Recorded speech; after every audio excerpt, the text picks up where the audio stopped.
Coucou, j'espère que vous allez bien. Aujourd'hui, on va découvrir étape par étape les différents fichiers qui se trouvent au niveau de notre projet Django. Mais en plus de cela, on va utiliser Django pour afficher au niveau de notre navigateur web cette phrase Hello Web Folio. Alors, vous êtes prêts? C'est parti. Donc, actuellement, je suis au niveau de notre projet Django, d'accord, Web Folio. J'ai déjà activé mon environnement virtuel. J'espère que vous vous rappelez de comment est-ce qu'on le fait. Si vous ne vous en souvenez pas, je vais faire ici un CD2 points, je fais ici un LS. Et ce qu'il faut faire, lorsque vous vous trouvez au niveau de votre environnement virtuel, vous allez juste faire un source, tout simplement source bin / activate. Voilà, je valide, ceci marche à la perfection. Maintenant, je peux faire encore un LS et je peux rentrer par exemple dans Webfolio. Donc, CD Webfolio. Voilà, comme ceci. Parfait.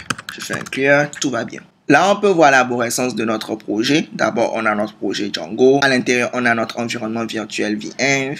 Et dans notre environnement virtuel, vous allez avoir le dossier bin, le dossier include, ce dossier lib qui contient un dossier Python, qui contient encore un dossier site package.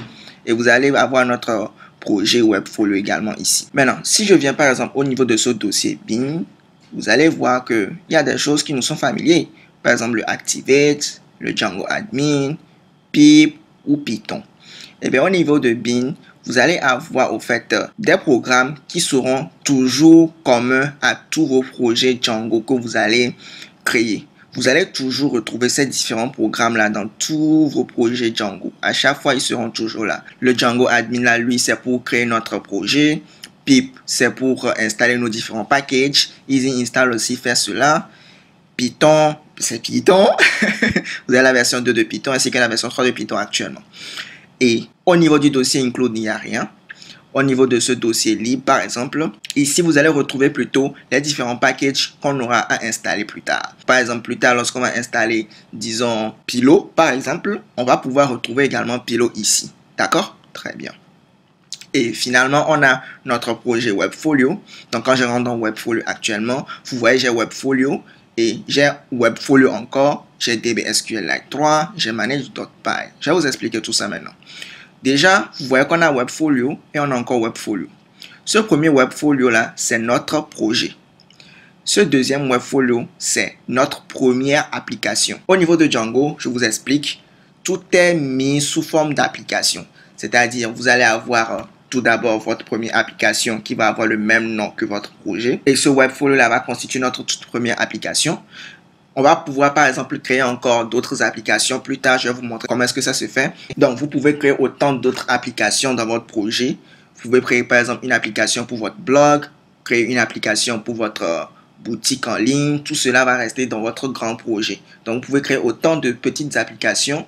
Et ces applications-là pourront avoir quelque chose de commun ensemble et se retrouver au niveau de votre grand projet. Vous avez db.sqlite3. Ceci constituera notre base de données pour le moment. Après, on va voir comment est-ce qu'on pourra configurer par exemple MySQL ou bien PostgreSQL. Et ici, on a par exemple ce fichier-là, manage.py. Croyez-moi, vous ne pouvez pas vous passer de ce fichier. Vous allez l'utiliser tout le temps au niveau de votre projet Django. Je vais pourquoi pas vous prouver. On va pouvoir utiliser ce fichier manage.py pour lancer notre serveur local. Comment je fais? Ce sera très simple. Je peux venir ici faire Python manage.py et pour lancer un serveur local, je vais pouvoir faire ici run server comme ceci. Et quand je valide, vous voyez, tout marche à la perfection. Ici, il nous dit qu'on doit appliquer des migrations et tout. Mais ne vous inquiétez pas, je vais vous montrer après comment est-ce qu'on peut régler ce genre de problème-là. Donc, si maintenant je viens ici et je tente d'accéder à cette URL, pour ce faire, je vais pouvoir venir au niveau de mon navigateur Firefox. Pourquoi pas mettre le HTTP 127.0.1.8000. Vous allez voir, comme vous pouvez le voir, Django marche à la perfection dans notre projet. D'accord? Là, actuellement, on a Django qui a été bel et bien lancé. Si vous êtes curieux de savoir comment est-ce que ceci a été généré, d'où provient cette page HTML, eh bien, je vais vous le montrer tout de suite. Regardez. Cette page HTML là, pour la retrouver, il va falloir venir au niveau de lib, ici, site package, ici. Vous allez venir au niveau de Django, d'accord? Vous venez au niveau de Django. Et si je descends tout en bas ici, je vais retrouver au niveau de template default url conf.html. Et si je monte un peu en haut, je vais faire commande B pour que ce soit plus lisible pour vous. Voilà. Regardez, on va retrouver des choses qui sont similaires. Donc, je vais descendre. Ça, c'est du CSS. Déjà, je vais vous montrer quelque chose. Je viens ici, je fais commande U. Vous voyez que ici, il y a tout ce long CSS là. Vous voyez déjà, il y a tout ce long CSS là. On va pouvoir retrouver ce long CSS là ici également. Vous voyez, on le retrouve. Je vais descendre tout en bas pour qu'on voit un peu de texte. Je descends, voilà. Et je suis descendu suffisamment bas. Là, vous voyez qu'on a un grand SVG. Ensuite, si je descends en bas, on peut voir you are seeing this page because, vous voyez, because debug equal true is in your setting file and you have not configured any URLs. Vous voyez, donc il y a de ces genres de choses là. Donc si je descends encore en bas, ici il y a tous ces SVG, il y a Django Community, et ainsi de suite. Donc si je viens encore, vous allez voir que on va retrouver la même chose au niveau de notre code source. Vous voyez, Django Community et le fameux you are seeing this page because debug equal true. Et on peut le retrouver également ici. D'accord? Donc, pour accéder au code source, tout ce que j'ai eu à faire par rapport à ma machine Mac, c'est commande U. Et si vous êtes au niveau de Windows, vous pouvez tout simplement faire CTRL U. Vous allez obtenir la même chose. D'accord? Très bien. Parfait. Donc, c'est bon. Maintenant, je vais revenir ici. Je vais fermer ceci.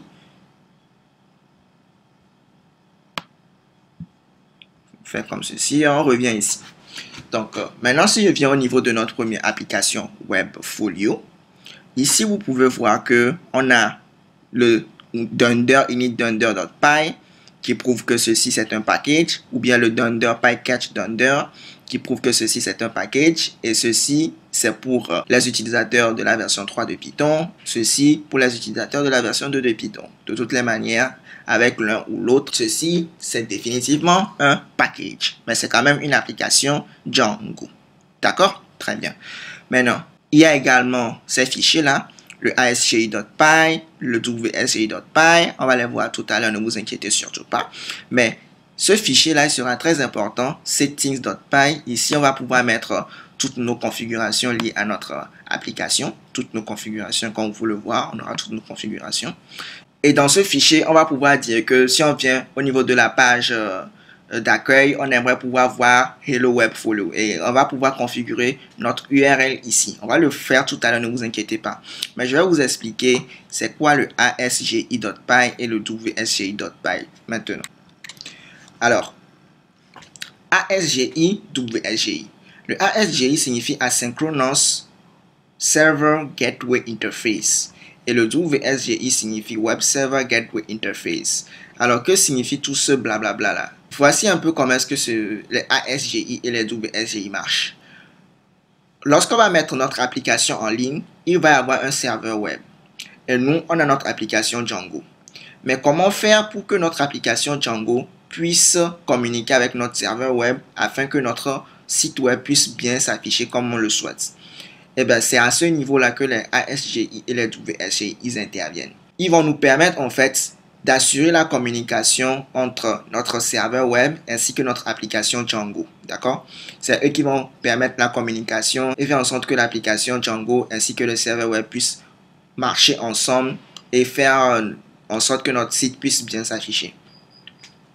Et la différence entre le ASGI et le WSGI, c'est que le WSGI, lui, va fonctionner de manière synchrone, alors que le ASGI, lui, va fonctionner de manière asynchrone. On verra tout cela beaucoup plus en détail dans une prochaine vidéo. Ne vous inquiétez surtout pas. Mais pour l'instant, vous pouvez savoir que le ASGI ainsi que le WSGI, c'est en fait leur rôle, au fait. C'est ce qu'ils auront à faire.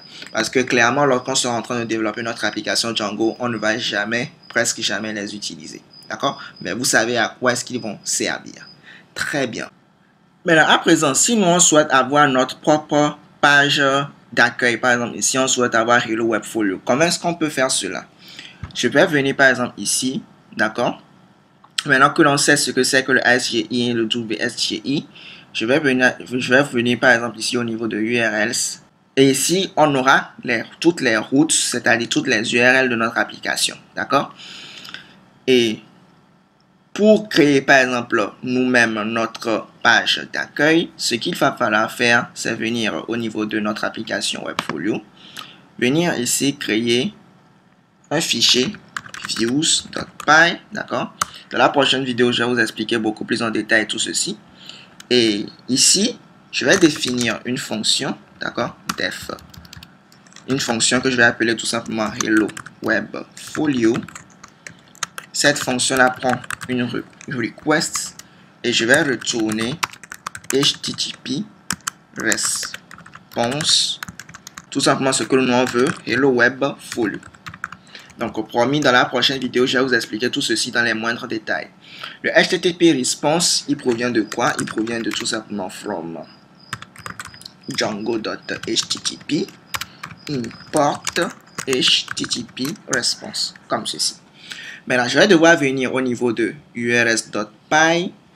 Je vais pouvoir venir ici et je vais dire que moi, lorsqu'on va venir au niveau de la page d'accueil, donc je ne mets rien, j'aimerais pouvoir lancer cette fonction Hello Web Folio, Hello Web Folio, qui se trouve au niveau de mon views.py, d'accord? Au niveau de mon views.py, j'ai une fonction Hello Web Folio. J'aimerais pouvoir l'exécuter lorsque on va venir au niveau de mon site, au niveau de la page d'accueil. Il va falloir donc que j'importe from. Donc je vais faire ici un from. Je mets .views. Donc je fais une importation relative. Donc import, voilà. Hello Web Folio, comme ceci. Voilà, parfait. Tout est bon maintenant. Lorsque je vais venir maintenant ici et que je vais relancer, tac, vous voyez Hello Web Folio. On a réussi à afficher Hello Web Folio, d'accord? Je vais vous le prouver encore. Si je reviens ici, je viens ici et je fais tout simplement comme ceci, comme ceci, comme ceci. Et quand je revalide encore, donc on va relancer encore, vous voyez que ceci continue de fonctionner à la perfection. Donc tout marche à la perfection. Maintenant, vous comprenez tout ce qui se passe ici et on a réussi à afficher Hello Web Folio. Donc dans la prochaine vidéo, je vais rentrer beaucoup plus dans les détails de tout ce qui vient de se passer tout à l'heure, pour qu'est-ce que ça marche et tout et tout. Ne vous inquiétez surtout pas. Donc d'ici là, portez-vous bien. C'était une Peace.